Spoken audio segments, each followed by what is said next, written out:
এত বড় কপাল নিয়ে জন্ম পাই নাই যে শাহজাহান যেমনে মমতাজের জন্য তাজমহল করে গেছে, তো আমার জামাইও যে আমি মরার পরে তাজমহল গড়ব, এত বড় ভাগ্য আমার নাই। তো আলহামদুলিল্লাহ যেতাহানি করে আমার স্বামী, আমার হাজবেন্ড, তো তার জন্য অনেক অনেক শুক্রিয়া। আমারে যতহানি ভালোবাসে, তো তাজমহলের দরকার নাই, বাইসা থাকা অবধি যতটুকু বর্তমান করে অতটুকু করলেই মেলা। তো আসসালামু আলাইকুম গাইস, কি খবর, কি অবস্থা সবের? তো আশা করি সবেরই খবর ভালো।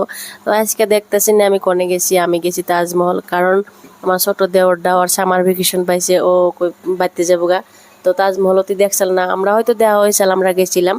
তো তুই কইছিল ভাবি চলেন তাজমহলটা দেখে আহি।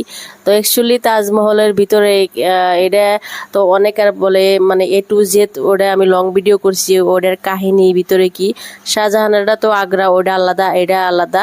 তো এটা সবাই মিনি তাজমহল বিলা কয়, কিন্তু টোটালি এটার কাহিনী ডিফারেন্ট, ওইটার নাগাল না।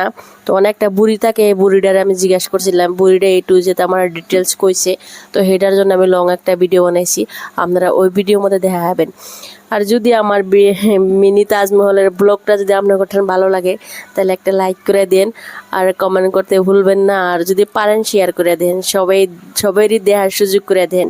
তো আশা করি সবার ঠানি ভালো লাগছে। আর দেখতেছেন এনে আমি কবর ভিতরে দেখাইতেছি, ভিতরে কি আছে না আছে, যারা যারা দেখেন নাই আজ পর্যন্ত তারা দেখেন। ভিতরে কিছুই নাই, মাত্র 2টা কবর আছে, আর ওই কবর 2টার মধ্যে বহুত বহুত হিস্টোরি আছে। তো হেডার জন্য আমি একটা লং ভিডিও করছি, অনেক বুড়ি থাকে একটা, ওই বুড়ির দায়িত্ব বলে ওইটা। তো আল্লাহ